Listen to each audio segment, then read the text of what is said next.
नमस्ते दोस्तों, मैं विजय ठक्कर और आप सबका स्वागत करता हूं हमारे एक नए वीकली एनालिसिस वाले वीडियो में। अभी आज के वीडियो में हम लोग डिस्कस करेंगे कि लास्ट वीक में मार्केट में क्या हुआ और आने वाले वीक में क्या हो सकता है। इम्पॉर्टेंट रेजिस्टेंस सपोर्ट लेवल की बात करेंगे, देखेंगे कौन से सेक्टर में हमें ध्यान देना चाहिए। और आज मैं आप लोगों के साथ वीडियो के एंड में कुछ ऐसे स्टॉक शेयर करने वाला हूं जिसने लास्ट वीक में बहुत अच्छा एक आप बोल सकते हो कि ब्रेकआउट दिया है और बहुत स्ट्रॉन्ग ब्रेकआउट दिया है। और मैं आप लोगों के साथ एक ऐसा सेटअप शेयर करने वाला हूं जिसने ऑलमोस्ट 10 साल के बाद अभी ब्रेकआउट करने के लिए आ रहा है। और मेरे हिसाब से ये स्टॉक को हमें हमारी टॉप प्रायोरिटी की वॉच लिस्ट में रखना चाहिए। उसका क्या रीज़न है मैं आप लोगों को बताऊंगा। वैसे आज मेरे साथ मेरे पास शेयर करने के लिए बहुत सारे स्टॉक्स थे, बट मैंने कुछ स्टॉक्स को शॉर्टलिस्ट किया है और बाकी के अगर होंगे तो मैं आप लोगों को नाम दे दूंगा, आप उसका एनालिसिस कर लेना। तो देखो, लास्ट वीक में है ना, बेसिकली मार्केट में कुछ खास नहीं हुआ। मार्केट में आप ऐसे बोल सकते हो कि मिड कैप और स्मॉल कैप इंडेक्स ने वापस से अच्छा परफॉर्मेंस करना शुरू कर दिया है। और ये जो अभी नई क्लोजिंग सिस्टम है, CAS क्लोजिंग ऑक्शन सिस्टम, उसके वजह से 3 अगस्त को जो एक आप देख सकते हो कि जो एक टिक आया था, बहुत बड़ा टिक आया था, ऑलमोस्ट 1% जितना ये हुआ था। उसके बाद 4 अगस्त को भी सेम हुआ था। तो ये नई क्लोजिंग सिस्टम की वजह से मार्केट में थोड़ा डिस्टर्बेंस हुआ है। और ऑप्शंस ट्रेडर जो है, जो बहुत सारे ऑप्शंस सेलिंग वगैरह करते हैं, उन लोगों को मैंने देखा कि लास्ट वीक में बहुत सारी प्रॉब्लम हुई थी। अब खैर मैं विश करता हूँ कि ये चीज़ जल्दी से जल्दी ठीक हो जाए, बिकॉज ऐसे होते रहेगा तो ये हमारे मार्केट के लिए भी अच्छा नहीं है। तो ये लास्ट वीक में हुआ। और अगर मार्केट मूवमेंट की बात करें तो यहाँ पे हम लोग चार्ट में डायरेक्ट बात कर लेते हैं। अभी ये निफ्टी का मंथली टाइम फ्रेम का चार्ट है। अभी फाइनली जो निफ्टी ने मार्च मंथ में एक बड़ा रेड कैंडल बनाया था, उसके ऑलमोस्ट आप ये बोल सकते हो कि 5th मंथ में अभी वो कैंडल के हाई को हम लोग टच करने के लिए आ रहे हैं। और अगर आपको याद होगा ना, तो मैंने आप लोगों को एक चीज़ बताई थी कि जब भी मार्केट में बहुत ही बड़ा सपोर्ट या बहुत ही बड़ा रेजिस्टेंस बनता है, तो वो या तो गैप अप से ही ब्रेक होता है या वो गैप डाउन से ब्रेक होता है। ये एक जनरल मार्केट में मेरा एक ऑब्जर्वेशन है। तो अभी आप देखो, ये वीकली टाइम फ्रेम का चार्ट है और यहाँ पे हम लोग देख सकते हैं कि भाई जो निफ्टी का रेजिस्टेंस था विच वॉज 24,570, ये रिसेंटली हम लोग ने ये वीक में ब्रेक किया था। और आप देखो, ऑलमोस्ट अप्रैल के बाद अभी, मतलब अच्छे खासे मंथ्स के बाद अभी हम लोग ने उसको अटेम्प्ट किया था। बट ये वीक का अगर आप देखोगे तो कैंडल एक तरीके से डोजी कैंडल बना है। अगर आप डेली टाइम फ्रेम का चार्ट देखोगे ना, तो आप ये चीज़ को रियलाइज़ करोगे जो मैंने आप लोगों को बोला था कि मार्केट कंटिन्यूसली इम्पॉर्टेंट ये देखो, ये इम्पॉर्टेंट रेजिस्टेंस था 24,600 से लेके 24,500 का जोन। अभी मार्केट ने मंडे ही ये वाले रेजिस्टेंस जोन को एक गैप के साथ ब्रेक किया और बाद में पूरे वीक मार्केट एक नॉर्मल कंसोलिडेशन में ही रहा और ऑलमोस्ट वीकली बेसिस पे जहां पे ओपन हुआ था वहीं पे क्लोज हुआ है। तो एक तरीके से डोजी कैंडल बना है।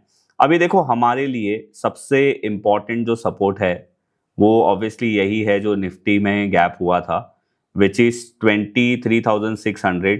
अगर इसके नीचे मार्केट जाता है तो हमारे लिए फिर प्रॉब्लम हो सकती है कि हाँ, मार्केट अभी ख़राब हो जाएगा। उसके पहले मुझे लगता नहीं है कि मार्केट में कोई प्रॉब्लम है। और अगर आप वीकली टाइम फ्रेम में देखोगे तो यहाँ पे ये गैप का मैं आप लोगों को सपोर्ट बता रहा हूँ और ये जो रेजिस्टेंस है वो तो बहुत लंबे टाइम से चल ही रहा है। तो ये निफ्टी का एनालिसिस है। मेरा व्यू इसमें अभी भी पॉजिटिव ही है। और अगर आप बैंक निफ्टी का चार्ट देखोगे तो बैंक निफ्टी भी एक तरीके से कंसोलिडेट ही कर रहा है। बैंक निफ्टी का जो रेजिस्टेंस है वो 58,700 के आसपास है। और बैंक निफ्टी का जो इम्पोर्टेंट अगर हम लोग सपोर्ट की बात करें तो डेली टाइम फ्रेम पे अगर आप देखोगे तो बैंक निफ्टी में एक तरीके से 56,500 से लेके 56,100 तक का एक बैंक निफ्टी में रेंज है। वैसे बैंक निफ्टी का भी जो प्राइस है ना, वो बहुत टाइम से कंसोलिडेट कर रहा है। अभी रिसेंटली बैंक निफ्टी ने अपने ये सपोर्ट लेवल को ब्रेक किया था, बट वापस से बैंक निफ्टी ऊपर आया है। तो मोर और लेस देखो, मार्केट में एक तरीके से लंबा कंसोलिडेशन चल रहा है। निफ्टी ने तो आप ऐसे बोल सकते हो कि स्लाइडर अपर साइड में ब्रेक तो किया है, बट ये वीक का अगर डोजी कैंडल नहीं बनता और थोड़ा पॉजिटिव कैंडल बनता तो और अच्छा होता। बट इससे ज़्यादा इंपॉर्टेंट मैं आपसे और 2 मिनट लूँगा। अगर आप ये इंडेक्स को देखोगे, निफ्टी मिड कैप 400 इंडेक्स को, तो आप यहाँ पे देखो, मैं थोड़े बड़े टाइम फ्रेम में ही आपको दिखाता हूँ। इसने ऑलरेडी अपना हाई ब्रेक कर दिया है। अगर हम निफ्टी 150 मिड कैप इंडेक्स को देखेंगे तो आप देखो इसने भी अपना ऑल टाइम हाई ब्रेक कर दिया है। और अगर हम निफ्टी, एक बार हम स्मॉल कैप इंडेक्स को भी देख लेते हैं, तो देखो ये भी इंडेक्स अभी अच्छा स्ट्रेंथ में है। इनफैक्ट आप निफ्टी, अगर आप निफ्टी जूनियर को भी देखोगे, और अगर आपको याद होगा तो इसके बारे में मैंने आप लोगों के साथ एक प्रॉपर डिटेल में वीडियो भी बनाया था। तो आप यहाँ पे देखो, ये चार्ट में भी मैंने आप लोगों के साथ, अगर आपको याद होगा तो मैं जब ये कंसोलिडेट कर रहा था और तब मैंने आप लोगों को बताया था कि निफ्टी जूनियर भी एक तरीके से बुलिश लग रहा है। ऑलरेडी वहां से 70,500 के आसपास से 74,700 तक तो आ गया है। खैर इसका लाइफ टाइम हाई अभी भी ब्रेक नहीं हुआ है, बट आपने देखा जिस तरीके से निफ्टी, ये जो mid and small cap 400 index है, इसने अपना हाई ब्रेक कर दिया है, मिड कैप इंडेक्स ने अपना हाई ब्रेक कर दिया है। उस हिसाब से हम लोगों को यहाँ पे देखने मिल रहा है कि small cap mid cap index में ऑलरेडी मार्केट में एक तरीके से आप बोल सकते हो कि मार्केट में तेजी शुरू हो गई है। तो ये एक पॉजिटिव साइन है हमारे लिए। और अगर हम लोग अभी FIS की बात करें तो आप यहाँ पे देखो, लास्ट वीक में मार्केट में, अभी जिस दिन मैं ये वीडियो बना रहा हूँ ना, उस दिन तक अभी ये फ्राइडे का FIS का डेटा नहीं आया है, बट मेरे पास ये 4 दिन का FIS का डेटा है। और उसके बेसिस पे यहाँ पे हम लोगों को क्लियरली दिख रहा है कि FIS ने फर्स्ट 2 डेज बाइंग तो किया है, और बाद में 5th और 6th अगस्त को FIS की सेलिंग है, बट उसका नंबर कम है। और ऑब्वियसली फ्राइडे का डेटा अभी तक मेरे पास आया नहीं है, तो ये डेटा क्या होगा आप मुझे बता देना। बट यहाँ पे एक पॉजिटिव चीज़ हम लोगों को देखने मिल रही है कि FIS की बाइंग आ रही है और सेलिंग भी FIS की फिलहाल कम हो रही है, तो ये भी एक पॉजिटिव चीज़ है। और अगर हम लोग डॉलर इंडेक्स की बात करें तो वो अभी 99.88 के आसपास चल रहा है। इंडिया विक्स की बात करें तो ये अभी 12.15 के आसपास है। ब्रेंट क्रूड की अगर हम बात करें तो लास्ट वीक में ये $88 के आसपास था, अभी $81.70 के आसपास हुआ है। और मैंने आप लोगों को लास्ट वीक में भी बोला था कि जिस तरीके से मार्केट रिएक्ट कर रहा है, उस तरीके से यहाँ पे लग रहा है कि मार्केट ने ऑलरेडी वापस जो ब्रेंट क्रूड का प्राइस बढ़ा था उसको प्राइस इन ऑलरेडी कर लिया है। और अगर हम हमारे USD से हमारे रुपये की बात करें तो वो अभी 95.20 चल रहा है, कंपेयर टू लास्ट वीक थोड़ा और कम हुआ है। तो ये सारी चीज़ें हैं जो मुझे आप लोगों को बतानी थी। और अभी अगर हम लोग ये देखें कि लास्ट वीक में कौन से सेक्टर ने आउट परफॉर्म किया है, तो आप यहाँ पे देखो, PSU bank, EV, defence, metal, tourism और ऑटो, ये सारे सेक्टर ने लास्ट वीक में आउट परफॉर्म किया है। अगर हम अंडर परफॉर्मेंस की बात करें तो media, capital market, reality sector, financial services, x bank, CPSC, ये सारे सेक्टर ने मोर और लेस, बैंकिंग, ये सारे सेक्टर ने थोड़ा अंडर परफॉर्म किया है। और जो हमने देखा PSU बैंक, डिफेंस और ये सारे सेक्टर ने परफॉर्म किया है। तो ये अपना लास्ट वीक का सेक्टर का एनालिसिस था। अब देखो, आपको एक चीज़ ध्यान में रखनी है, मैं आप लोगों के साथ चार्ट शेयर करूँ उसके पहले, कि मैं आप लोगों के साथ है ना यहाँ पे वीकली और मंथली बेसिस के बेसिस पे चार्ट शेयर करता हूँ, हम लोग उसके बेसिस पे एनालिसिस करते हैं। तो जनरली जब आप लॉन्ग टर्म चार्ट्स को यूज़ करते हो ना, तो उसके जो रिजल्ट है उसको भी टाइम लगता है। अगर आप शॉर्ट टर्म टाइम फ्रेम में चार्ट देखोगे तो उसके रिजल्ट जल्दी आ सकते हैं, और जो भी उसका आउटकम है वो आपको जल्दी पता चलेगा। बट जितना लंबा टाइम फ्रेम का चार्ट यूज़ करोगे उतना उसको रिजल्ट को टाइम लगता है। बट लॉन्ग टर्म चार्ट्स को देखने से हमें फ़ायदा क्या मिलता है कि एक तरीके से आप शॉर्ट टर्म के नॉइस को कट कर देते हो और आपको लॉन्ग टर्म का एक रियल ट्रेंड पता चलता है। तो ये चीज़ मुझे आपको बतानी चाहिए, तो मैंने आपको बता दिया। अभी आज का जो हमारा पहला स्टॉक है ना, इसका नाम है एंथम बायोसाइंस लिमिटेड। अब आप यहाँ पे देखो, मुझे ये स्टॉक क्यों अच्छा लग रहा है, इसका प्राइस एक्शन क्यों अच्छा लग रहा है। इसका जुलाई 2025 में इसका IPO आया था, उसके बाद ये स्टॉक ऊपर गया था और इसने जो हाई बनाया था वो था 873 के आसपास। बट आप यहाँ पे देखो, अभी इंटरेस्टिंग चीज़ यहाँ पे क्या हो रही है, अगर आप ट्रेंड लाइन लगाते हो यहाँ पे, तो आप यहाँ पे देखो कि ये वीक में ये स्टॉक में एक अच्छा ब्रेकआउट आया है प्राइस वाइज। और सबसे इंपॉर्टेंट चीज़ क्या है कि इसका ऑल टाइम हाई तो अभी ब्रेक नहीं हुआ है, विच इज़ 873.50, बट इसने अपने ऑल टाइम हाई के पहले ही एक ट्रेंड लाइन ब्रेकआउट किया है। और यहाँ पे मेरे को जो चीज़ अच्छी लगी वो क्या है कि ट्रेंड लाइन ब्रेकआउट करने से पहले ये स्टॉक ने यहाँ पे एक अच्छा कंसोलिडेशन किया था, उसके बाद इसने ब्रेकआउट किया है। तो कंसोलिडेशन के बाद अगर कोई स्टॉक ब्रेकआउट करता है तो वो एक पॉजिटिव चीज होती है। अभी देखो अगर ये अपने कंसोलिडेशन का लो ब्रेक कर देगा तो ये स्टॉक का जो हमारा एनालिसिस है वो खराब हो जाएगा, फेल हो जाएगा, आप बोल सकते हो। बट अगर ये सारी चीजें अच्छी हुई और इसने अपने ऑल टाइम हाई को भी ब्रेक कर दिया तो आने वाले टाइम में हम लोग इसमें रेंज कैलकुलेशन करके इसके अपसाइड की पॉसिबिलिटी निकाल सकते हैं।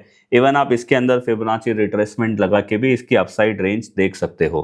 अभी आज का जो हमारा दूसरा स्टॉक है, अगर आप इसको देखोगे तो ये मैंने आप लोगों के साथ रिसेंटली लास्ट वीडियो में ही शेयर किया था। इसका नाम है सोना BLW।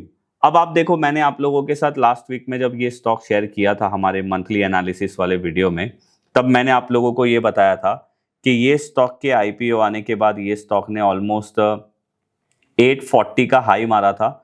और जैसे अभी मैंने आप लोगों को यहाँ पे एंथम बायोसाइंस का एनालिसिस करके बताया, वही हिसाब से मैंने आपको सोना BLW का भी बताया था कि इसका लाइफ टाइम हाई ब्रेकआउट तो 840 पे होने वाला है, पर इसने ऑलरेडी अपना ट्रेंड लाइन का जो ब्रेकआउट है वो 723 के आसपास कर दिया था। और देखो ये वीक में इसमें एक अच्छा मोमेंटम आया है और ऑलमोस्ट 6.5% जितना ऊपर गया है।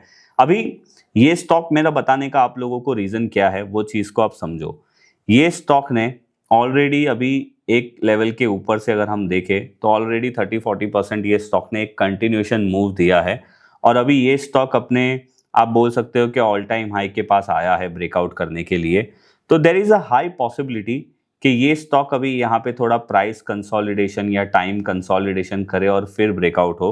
अगर ऐसा होता है तो और अच्छी बात है। यहाँ पे हम लोगों को देखो जनरली कोई स्टॉक प्राइस कंसोलिडेशन करके ब्रेकआउट करता है ना तो हम लोगों को एक बेस मिलता है एक अच्छे स्टॉप लॉस को लगाने के लिए, और वही सबसे ज़्यादा इंपॉर्टेंट होता है क्योंकि तभी आपका रिस्क कम बनता है और तभी आपको रिवॉर्ड ज़्यादा मिल सकता है।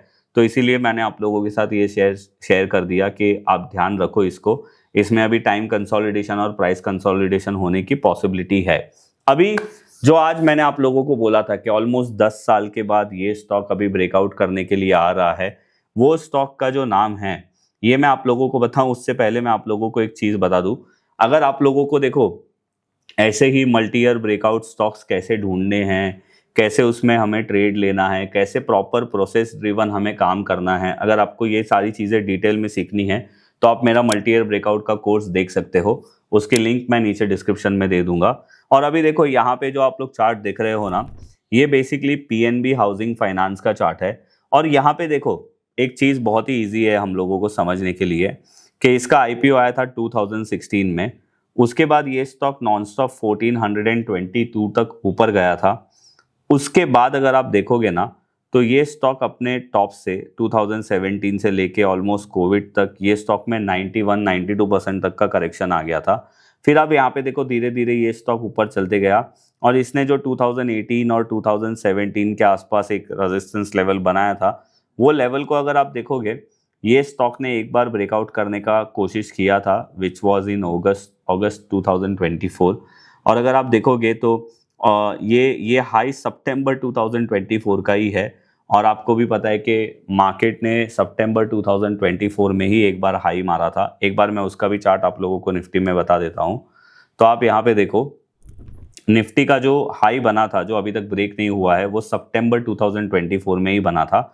और ये स्टॉक ने भी वही मंथ में अपना ब्रेकआउट करने का अटेम्प्ट किया था, बट बाद में ये ब्रेक नहीं हुआ अच्छी तरीके से। ये बहुत अच्छा खासा ऑलमोस्ट नीचे आ गया था। अगर हम परसेंटेज वाइज कैलकुलेट करें तो अपने ये हाई से ऑलमोस्ट 37-38% नीचे आ गया था।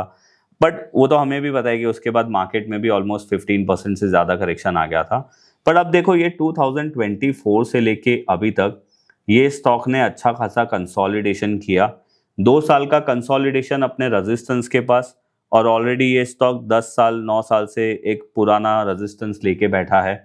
तो अब यहाँ पे हम लोगों को देखने वाली क्या चीज़ है, देखो ये स्टॉक का जो ऑल टाइम हाई ब्रेकआउट है ना वो तो होने वाला है 1420 के ऊपर। जो इसका ऑल टाइम हाई रेजिस्टेंस है वो ब्रेकआउट होगा, उसी के बाद ये मल्टी ईयर ब्रेकआउट की कैटेगरी में आ सकता है। बट ये स्टॉक ने एक पहले छोटा सा रेजिस्टेंस ऑलरेडी यहाँ पे बनाया है जो ब्रेक होगा 1180 से लेके 1200 रुपीज़ के ऊपर। अब 1202 रुपीज़ क्या है जो उसने सितंबर 2024 में हाई बनाने की कोशिश की थी वो। अभी मैं आप लोगों को और एक चीज़ यहाँ पे बताता हूँ। जस्ट इमेजिन, इंडेक्स ने सितंबर 2024 में हाई बनाया था। अगर कोई स्टॉक, इवन कोई सेक्टर भी 2024 का हाई ब्रेकआउट कर रहा है ना, इसका मतलब ये है कि वो इंडेक्स के कंपैरिजन में ऑलरेडी स्ट्रांग है। ये चीज़ हम लोगों को ध्यान में रखनी चाहिए और ये चीज़ यहाँ पे भी हो सकती है। तो पीएनबी हाउसिंग को भी आप अपने मतलब वॉच लिस्ट में रख सकते हो। अगर इसका ब्रेकआउट होता है 1200 के ऊपर तो इसका नेक्स्ट रेजिस्टेंस, इसका ऑल टाइम हाई है विच इज़ 1422।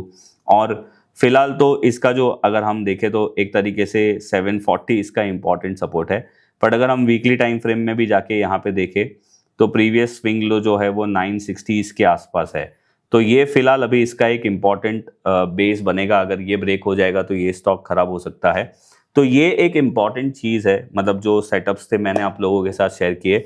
इसके अलावा 2-3 और स्टॉक है, मैं आप लोगों के साथ शेयर कर देता हूँ, आप उसके ऊपर अपना एनालिसिस खुद करना।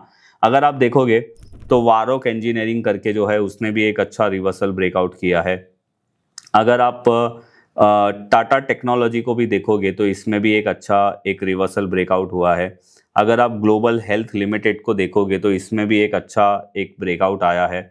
अभी मैं आपको और एक स्टॉक बताता हूँ। ये इसका डेटा बेसिकली कम है क्योंकि ये आईपीओ के बाद ही रिसेंटली इसका आईपीओ आया था मार्च 2026 में। तो अगर आप इसमें देखोगे ना तो इसने भी रिसेंटली अपने आईपीओ के बाद जो हाई बनाया था विच इज़ 476, वो अभी ब्रेक किया है वीकली टाइम फ्रेम में। और अगर आप इसमें वॉल्यूम भी ऐड करोगे तो देखो यहाँ पे वॉल्यूम भी अच्छा हुआ था। तो ये सारे स्टॉक्स पे आप अपना एनालिसिस कर सकते हो।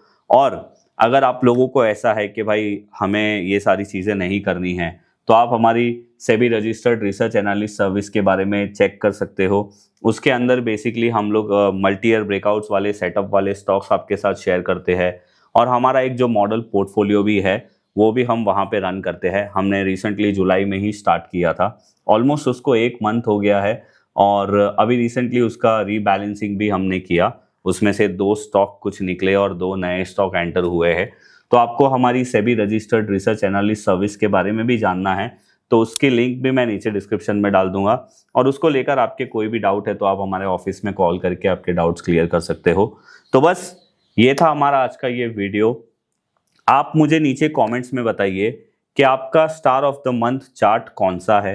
आपको क्या लगता है कि कौन सा स्टॉक है जिसने बहुत अच्छा ब्रेकआउट दिया है या फिर अच्छा क्लोज दिया है जो आपको हमारी वॉच लिस्ट में रखना चाहिए। आप वो नीचे कमेंट्स करके बताइए। और अगर आज का ये वीडियो आपको यूज़फुल लगा है तो मैं आपको रिक्वेस्ट करूंगा कि आप अपने फ्रेंड्स फैमिली के साथ हमारा ये वीडियो ज़रूर शेयर करिए। और मैं आपसे एक पर्सनल रिक्वेस्ट ये करता हूँ कि अगर आप ये वीडियो देख रहे हो और आपको इससे कुछ भी फ़ायदा होता है तो प्लीज़ आप लाइक ज़रूर करिए, थोड़ा मोटिवेशन मुझे मिल जाता है। अगर आपने हमारे चैनल को सब्सक्राइब नहीं किया तो सब्सक्राइब ज़रूर करिए।